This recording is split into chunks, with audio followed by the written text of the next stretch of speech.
Hello বন্ধুরা, welcome to Bangla screen.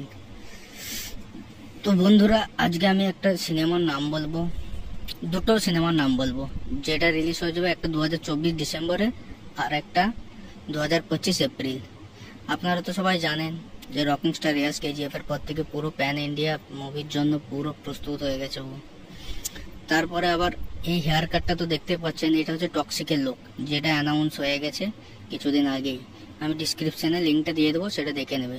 Rocking star রিয়াসের লুকটা তো ভালো করে দেখতে পাচ্ছেন, পুরো গ্যাংস্টার রোল নেবে হবে। আর বন্ধুরা, গুগলি 2 আসছে, যেটা হবে 19 ডিসেম্বর 2024। সেটা স্ক্রিনের মধ্যে দেখতে পাচ্ছেন আপনারা। আর এর আগেও একটা সিনেমা রিলিজ, সেটা হচ্ছে গুগলি। গুগলি তো নিশ্চয়ই দেখেছেন, 2013-তে সেটা রিলিজ হয়েছিল। আর গুগলি লুকটা আমি তোমাদেরকে দেখিয়ে দিচ্ছি স্ক্রিনের ওপরে। গুগলি 2, আর এটা রিলিজ হয়ে যাবে लगभग তোমার 2024 ডিসেম্বরে রিলিজ হয়ে যাবে। তো এরকম আপডেট পেতে গেলে চ্যানেলটাকে সাবস্ক্রাইব করে রাখো।